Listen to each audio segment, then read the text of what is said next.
Hello everyone, welcome to the YouTube channel. Today video I want to show you how to actually speed up your simulation time or to decrease your simulation time using Solidworks. Solidworks is one of the most used 3D CAD modeling software that is out there in the world, and the last years is becoming even more famous. A lot of people is using it. Now you can even purchase it online with using your credit card, and the licensing model they are offering is nowadays actually something that normal people can take advantage of and they really can use. It's not like a few years ago that SolidWorks or professional parametric CAD software was only available for big companies or people that had really a huge amount of money. Now SolidWorks is becoming very famous and it's very used in the whole industry, like production automation, assembly, manufacture, doesn't matter what kind of industry as well, in product development, product design, even art. Everywhere is now SolidWorks being used. So there's a lot of you guys out there that really use SolidWorks. A lot of you guys that really depend on SolidWorks to do your job, to do your 3D printing, your creative modeling software, even for rendering. So SolidWorks is really very important. And if you are one of those guys that use SolidWorks for a little bit more than just 3D modeling, like for example, finite element simulation, you want to check your design, you want to validate that your models are withstanding the loading scenarios, the forces in which you are using your products, you maybe go one step further and not only from the design, or you go as well into the simulation. You validate your design, you apply some forces, you apply some loads, some restriction on the model, and then you have results on telling you if your product is actually going to withstand the loads and the scenarios that is going to be used to. And the fact is that SolidWorks is a little bit tricky depending on the hardware that you have and the licensing mode that you have. And I really wanted to make this video just to make a little bit clear how to actually speed up a simulation using SolidWorks simulations. So let's jump into the video. I'm going to record here as well my screen, and I'm going to show you now how it actually works. So I just want to start to edit this video, and I remember probably one of the most important thing about how to speed your SolidWorks simulation, and that is update your software. I know, and I met a lot of people that they complain a lot about simulation times, and then I ask what version of SolidWorks are they using, and then maybe they answer something like, yeah, they are still using SolidWorks 2015 or 2016 or something like that, even older versions. And one thing that is actually very important about simulation software is that simulation software gets better with every release. They made a lot of updates and really incredible optimization of the code, of the computational engine in the background of the software. And I mean, the software developers, they are not just working on some stuff that makes no sense. Sometimes they do, but I mean, really, just update your software version. I know that it's expensive. I know that is expensive, but there is a huge difference in between 2017 SolidWorks simulation and 2024 SolidWorks simulation. And before, in the days, you could simulate with maybe 2, 3, 4 gigabytes RAM, huge things.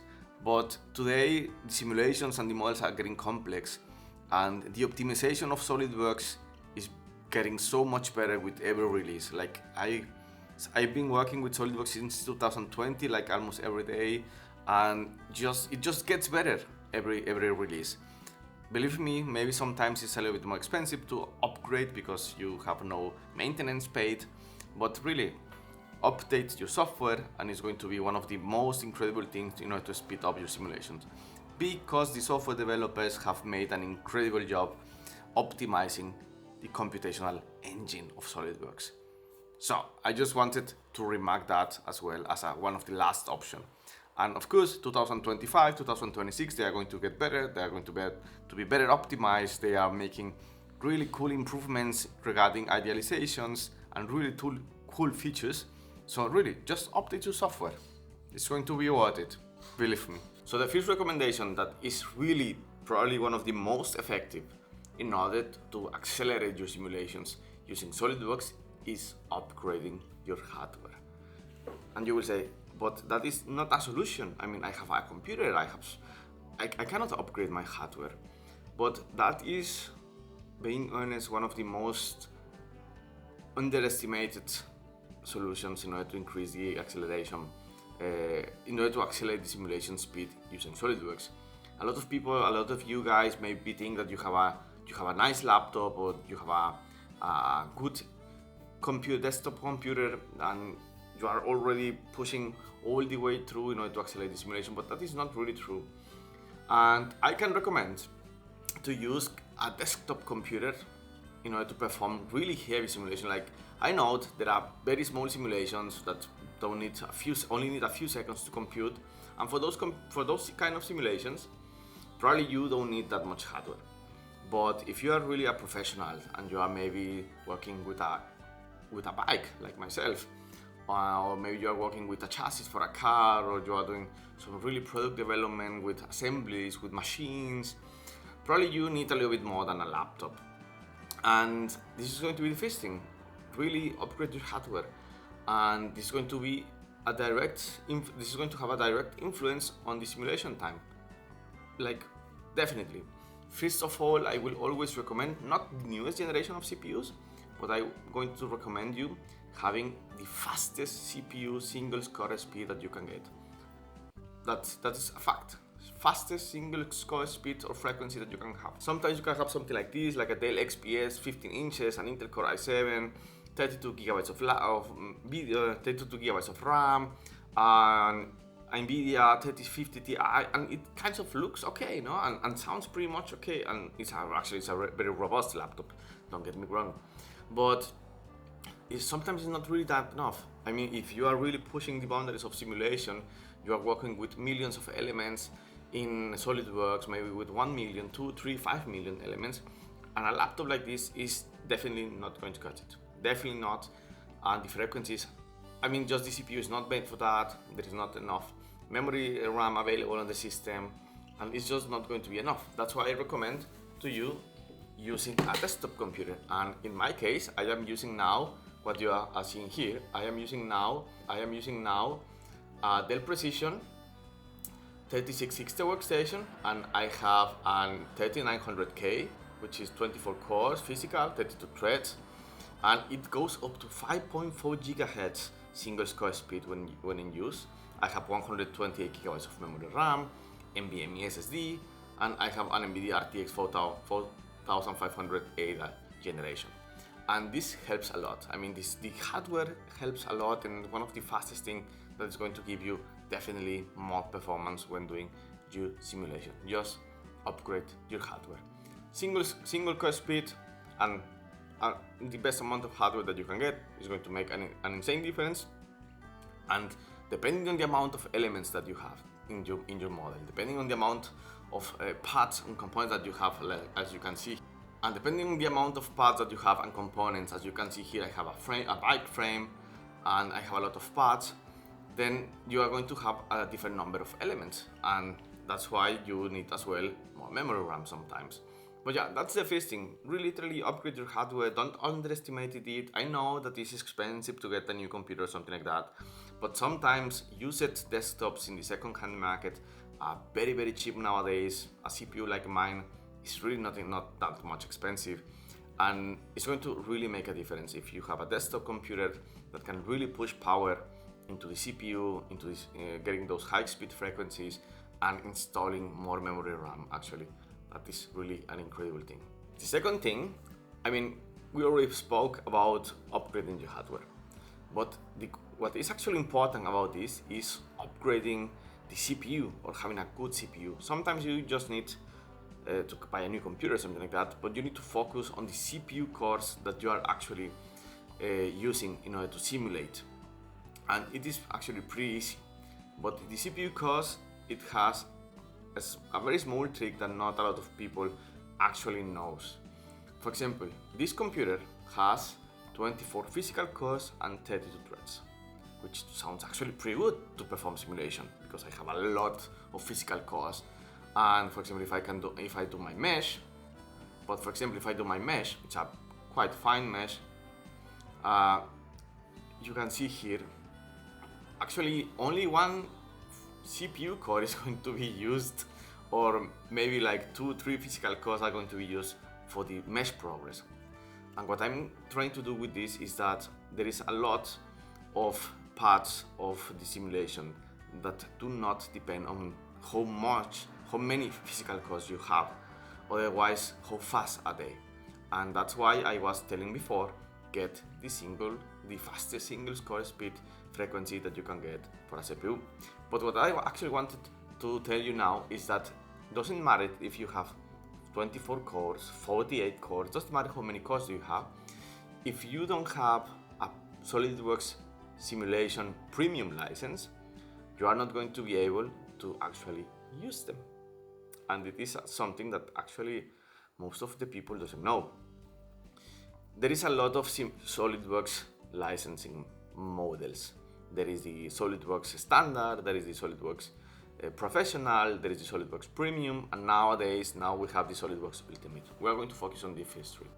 With the SolidWorks Standard, you cannot do any finite element simulation. The module is just grayed out. You cannot use the simulation studies. Using the SolidWorks Professional, you cannot perform simulation.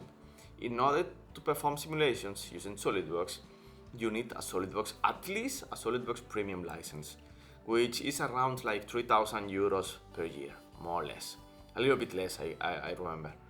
3,000 euros per year, or you can just purchase it. If you purchase it, it's going to cost you I think 5,000-6,000 euros purchase price.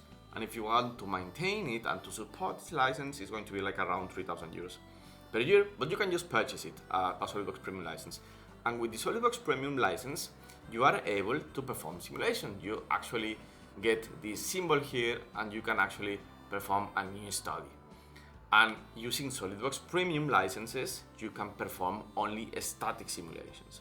If you are working only with a static simulation, with static structural simulations, a SolidWorks Premium is going to be probably enough for you.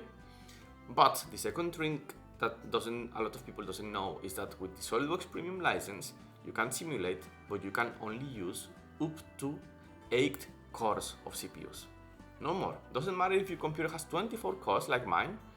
If you don't have a SolidWorks Simulation license, you can actually only perform simulations using 8 cores, which is kind of sad, because there is a lot of people that buy new machines, and I met a lot of people in my life, IT departments and normal people, that they get new computers, really expensive computers, and the simulation actually doesn't get faster, or not that much faster, because they have no licenses in order to use more cores, which is very, very sad.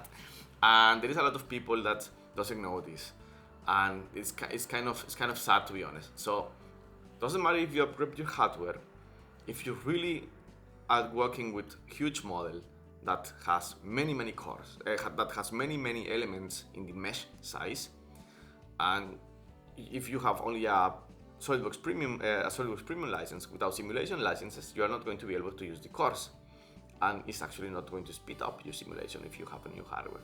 So the second thing that I'm going to recommend to you is check the license type that you have in order to speed really the simulations, because you upgrade your hardware.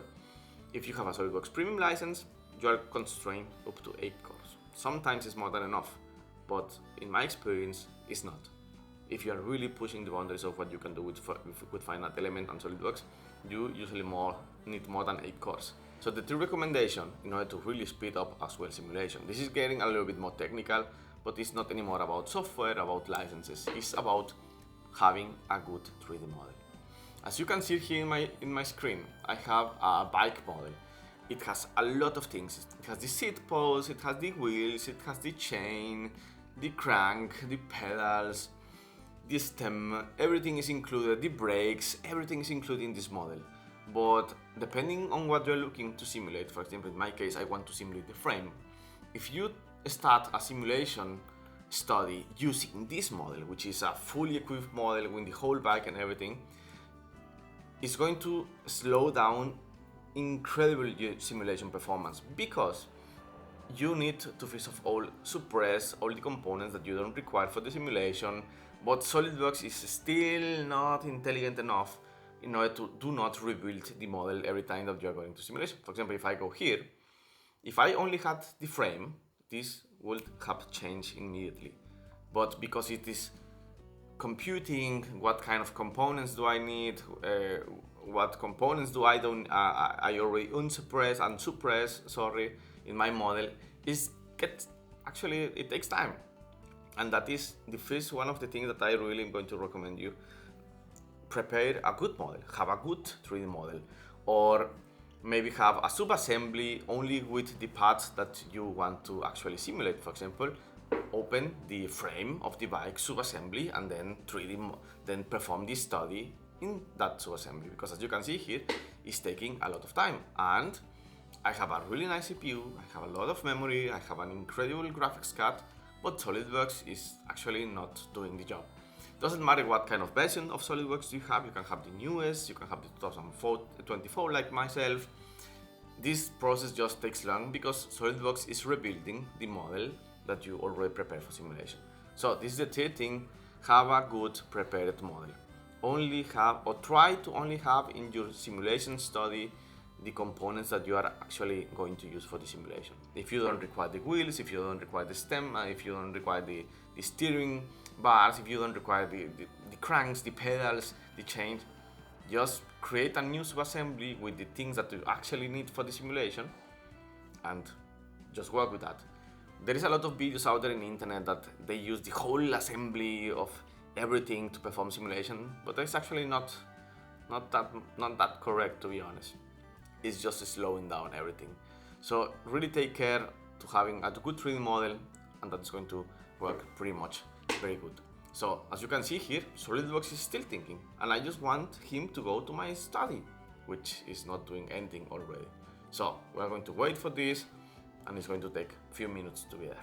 I was tired of waiting, and I thought, okay, maybe I can show you how actually to do this. So I just got again into my model, and as you see here, I have here my frame. So I'm going to open this, and with this I'm going to isolate actually the important thing for me. So I have my frame here, and I'm going to create a new assembly, which is going to be called with this part, with the frame as one of the parts, and then I'm going to start inserting the component that I actually want. For example, I have like 2-3 things already prepared for this simulation, which is, for example, the seat post, 13.6, and I need as well the fork. I just designed a fork, the cranks, probably I need the cranks as well, and I need the fork as well. Yeah, I think this is one. Yeah, and now I'm going to float them, and I'm going to mate them. I'm going to mix my the front plane. So yeah, this is how actually my model looks when it has no components anymore. To remember, let's save this, and let's say here YouTube benchmark, and it is called road bike 15. So now it's saved there, and now I can start a new simulation study. I'm just going to install like vertical forces, like seat post forces, and as you see here now, this is pretty quick, this is pretty fast. This is actually what you actually should expect. You just make a click and it changes automatically. So that is how actually should be. So I'm going to apply material to this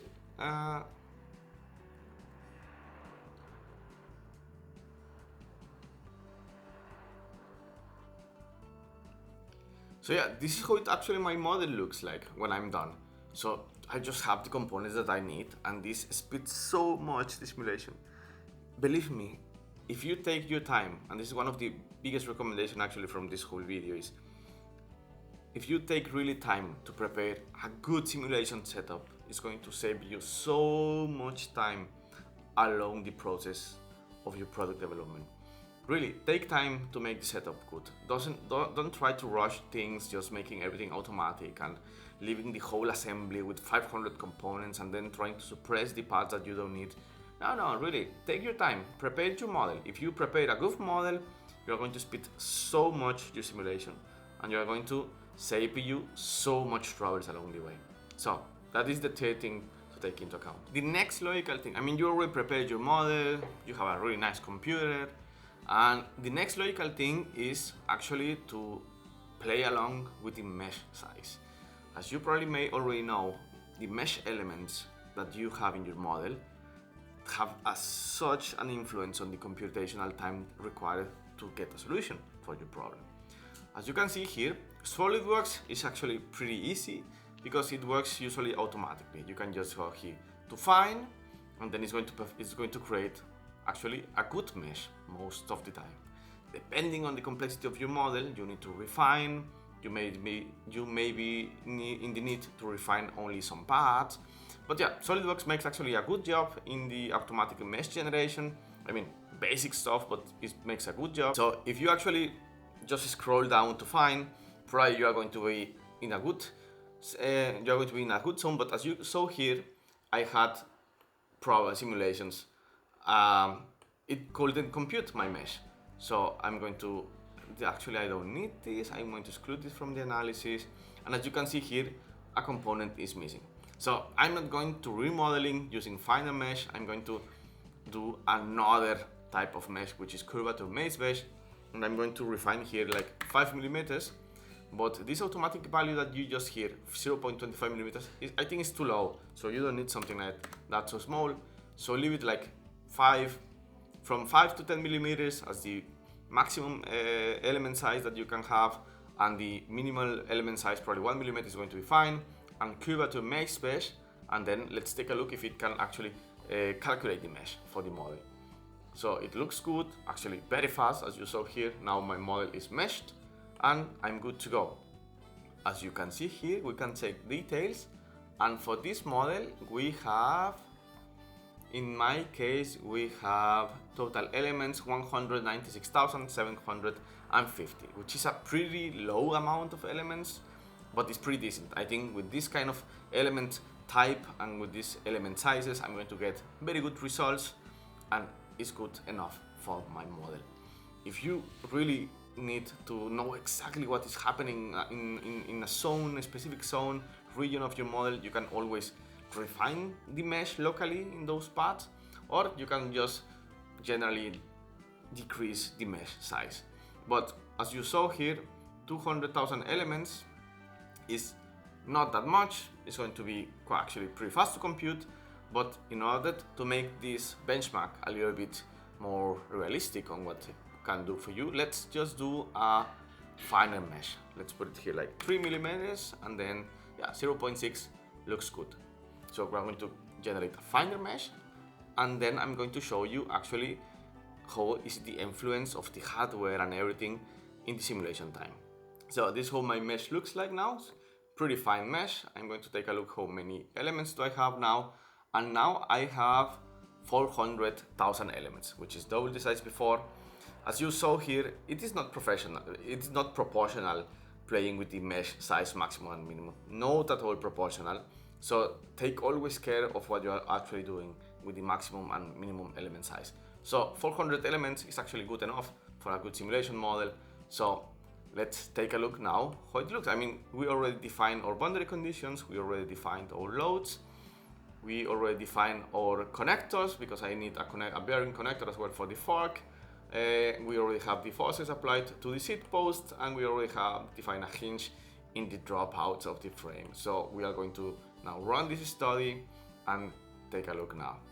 The thing is, now, as you can see here, SolidWorks, when you do not define local contacts, SolidWorks is bounding the whole model and is generating contact pairs automatically, which in this case, because the model is actually a nice model and almost all of the components of the frame are in touch against each other, they have contact against each other, Solidworks has no problems to compute automatic contacts.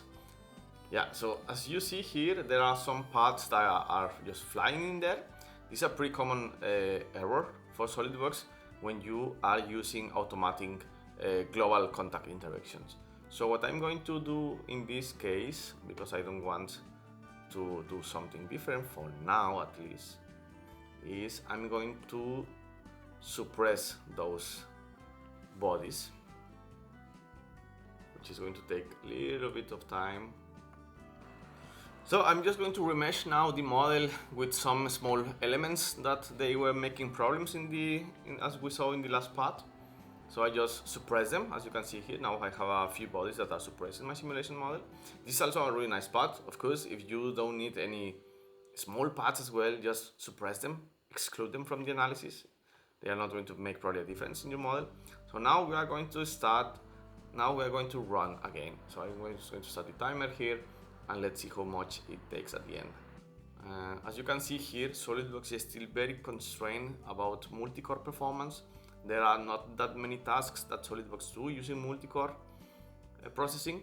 The only thing, and probably one of the most important things that Solidworks do using multi-core performance, is the iterations. The iterations, in order to compute you a solution, is going to be multi-core performance. All these things that you can do here, that you are seeing here, factorization, establishing the stiffness matrix, preparing the model, most of those tasks are running only in one single core, which is a little bit of sad as well, but that's how it is. That's how it works. Solidworks. That's why I'm telling you since the beginning, please get the fastest frequency CPU that you can get. So now we have a solution. It works kind of okay, looks pretty good, and that took around like 2 minutes. Let's put, 1 minute and 40 seconds. When you have a mesh of around 373,000 elements. That's pretty fast.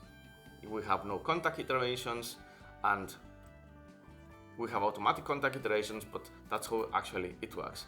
And in this case, we use 24 cores. We use a whole machine capability that we actually had. As you can see here, it tells you number of physical cores used to run the simulation. And because I have a Solidworks Simulation Premium license, I can use 24 simulation cores. If you don't have a Solidworks Simulations Premium license, as you are going to see now, because I'm going to change my license to a standard license or a premium license, no simulation, you're going to see the difference. So for 24 cores, 373,000 elements, it took like around 1 minute and 40 seconds. So now I'm going to change the number of cores. I just changed my license to only SolidWorks Premium, and as you can see here now I can only use statics. So I'm going to just copy this study, and I'm going to make this premium only. I'm going to copy the results, and I'm going to copy the mesh. And we are just going to run the simulation again, and we're going to start. So now it's working again. Now it's going to generate new files, as you can see here. And now it's doing its job as well. And I'm going to open the out file of this new simulation, this premium only. So as you can see here, now it says number of physical cores used to run the simulation is 8 cores. So just because we changed the license, probably this is going to be a license that most of you guys are going to have. It's just reducing the number of cores available. And it's pretty sad because, as I just mentioned before, a lot of people doesn't know. And if you imagine now that you have a huge model, immense model, like with millions of elements, and you don't know, but you are only using 8 cores. So it's going to take some time, to be honest. And probably you are going to notice the difference. Maybe in a small model like this one that we are using now, you are not going to see that much of a difference in the computational time. But when you exceed 1 million elements, then you are going to notice the difference. It's just because it doesn't matter that your hardware is the best, it doesn't matter that you have 64 cores. If you don't have the license, probably it's not going to make a good job. So as you see here now we are already 2 minutes into the simulation. Already 2 minutes and it's still working. So already 30 seconds more. And 30 seconds more is a little bit more. So now it's finished. Let's stop. And it took around 40 seconds more. So now we got the results, and that is. So just because we changed from 24 cores to 8 cores, we actually got a decrease on time for around like 30%. And 30% is a lot of time, like literally a lot of time. So that is one of the biggest aspects. That's why it's actually important to have a good amount of cores, but as well the correct licenses for them. Guys, let's make a recap of today. First tip of all, upgrade your hardware. Get the fastest single core speed CPU that you can get as an affordable price, maybe a Dell Precision workstation, an HPC workstation, or any actual computer that has a single core fast frequency CPU. It's going to make a huge difference for Solidworks. Pack enough memory RAM in your computer depending on the model size that you are working with. I would recommend at least 32 gigabytes of memory RAM, and 120 gigabytes of RAM are going to make an incredible job. Get a GPU, doesn't matter actually, to be honest. Like, the GPU is the less important thing in order to perform simulations. Literally makes no difference. So I would recommend to put your efforts and your money to get a nice CPU and enough memory RAM. The second tip of today is upgrade your license. Doesn't matter that you spend a lot of money in the best CPU that money can get. If you don't have Solidworks Simulations licenses, you are not going to use the cores of your machine. After you got a new hardware, got new licenses, and you already prepared a very good model for your simulation setup, focus on your mesh element sizes. Because depending on the mesh elements resolution that you have, it's going to take more time to actually perform the calculations. Take a look to what is actually good enough for you. If you notice that using 1 million elements has no difference for when using 100,000 elements, then avoid using 1 million elements. Just try to play with the mesh size of your components, of your assembly, depending on how good enough are your results. If you notice no changes when you decrease the mesh element size, then go back again and use it as a standard benchmark in order to perform your simulations, at least for that model. If you, after doing all these things, you are still having bottlenecks, it's still taking minutes on computing simulations, then we need to focus again on the hardware side of the things. Maybe for one thing, if it is really taking a long time on the iteration process, then we need more physical cores. We need more memory RAM. Because for the iteration part, you really actually need the physical cores. And if it is really taking that long, take always a look into your simulation model when it's being solved, in what part is taking the more time. Probably it's going to be in the computational time, it's going to be in the iteration part. If the iteration part is taking like 2 minutes, you can literally reduce the iteration part of the solution by increasing the number of cores on your machines. And if none of this is really working, I mean, you already upgrade your hardware, you already update your licenses, you already prepared a very good model for the simulation setup, you already have the best possible scenario for your mesh size, and you already have a lot of amount of physical cores, and it's still taking that much time because you have a huge assembly, a lot of components, there's a lot of parts that are not really joined together, then we need to play with something more technical, which are the contact interactions. Bottom 523, contact iterations, is going to be a whole new video just for that, because contact iterations in SolidWorks and in simulation in general is a very important part, it's a very critical part, and unfortunately is a very technical part. So if everything that you made in this video is not really working, then we are going to take a look to contact iterations. And contact iterations, as I just mentioned before, is going to be a new video. So guys, thank you very much for watching this video. Please let me know if you have any questions. Please let me know if something is not really clarified in this video, and just write me in the comments if you have any more doubts. Thank you very much again, and see you until the next time.